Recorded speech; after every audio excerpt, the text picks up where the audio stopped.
क्या तुम ये महसूस कर रहे हो कि जब से तुम खुद बैठकर पूजा कर रहे हो, जब से खुद थोड़ी देर बैठ रहे हो मेरे आगे, मेरे जाप कर रहे हो, हवन में सम्मिलित हो रहे हो, सत्संगों को सुन रहे हो, तब से तुम्हारे अंदर एक अलग ऊर्जा का वास होने लगा है। देखो, पहले और अब में फ़र्क इतना है ना कि जब पहले मैं था तो तुम मुझे पहचानते नहीं थे, और अब मैं हूँ तो तुम मुझे पहचानने लगे हो, तुम मेरे भरोसे पर चलने लगे हो। यही फ़र्क है। इसलिए प्रत्येक व्यक्ति को पूजा पाठ तो करना ही चाहिए, और तुम्हें धार्मिक ग्रंथों का भी अध्ययन करते रहना चाहिए।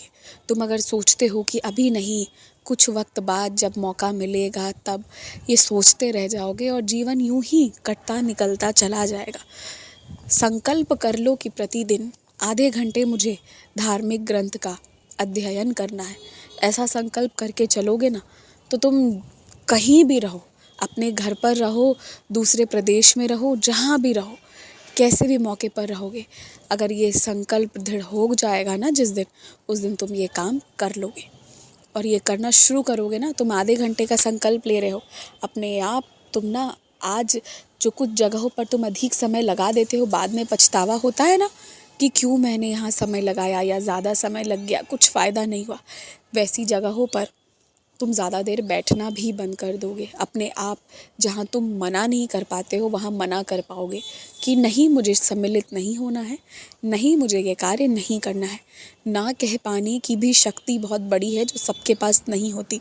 ना को नकारात्मक समझा जाता है, लेकिन ना सकारात्मक भी है, बस वो उसके प्रयोग पर निर्भर करता है कि कब वो सकारात्मक है, कब नकारात्मक है। कई जगहों पर अगर कोई व्यक्ति ना नहीं कह रहा है ना, तो वो अपने पाँव पर कुल्हाड़ी मार रहा है। और ये बात मैं किस लिए कह रहा हूँ तुम बेहतर समझ रहे हो मेरे इशारों को। इसलिए ना, तुम्हें ना कहना भी उतना ही सीखना ज़रूरी है जितना कि हाँ कहना सीखे हो। और तुमने जिन जिन लोगों को ना कहा है, मना किया है, तुमने कोई गलत काम नहीं किया है।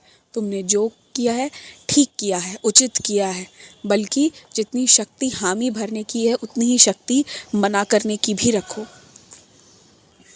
मुझे पता है, जो व्यक्ति इतना गलत काम कर रहा है, आज इसके साथ रिश्ता रख रहा है, कल उसके साथ रख रहा है, अनेक लोगों के साथ संबंध स्थापित कर रहा है, फिर भी उस व्यक्ति का काम कैसे हो रहा है, यही सोचकर तुम आश्चर्य में पड़ रहे हो ना। और फिर कभी कभी तुम्हें महादेव पर गुस्सा भी आता है कि आप गलत लोगों का साथ देते हो। देखो, वो महादेव हैं, वो किसी को बीच मझधार में नहीं छोड़ेंगे, चाहे पाप आत्मा हो चाहे पुण्य आत्मा हो, वो दोनों को पूरी जीवन पार कराएंगे ही कराएंगे।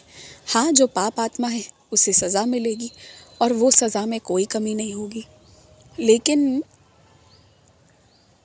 तुम जिस विशेष व्यक्ति की बात कर रहे हो ना, वो व्यक्ति के काम तुम्हारे माध्यम से इसलिए बनते हैं क्योंकि वो चाहे जैसा भी हो आचरण में, वो चाहे जो भी करता हो, पर तुम्हारे लिए उस व्यक्ति के मन में सम्मान के अलावा, प्रेम के अलावा एक भी नकारात्मक भाव नहीं है। इसलिए तुम्हारे माध्यम से उसके काम बनते हैं, और वो व्यक्ति के महज तुम्हारे संगी साथी होने के कारण ही ना कई जगहों पर तुम्हें आँच नहीं आती, तुम आराम आराम से निकल जाते हो।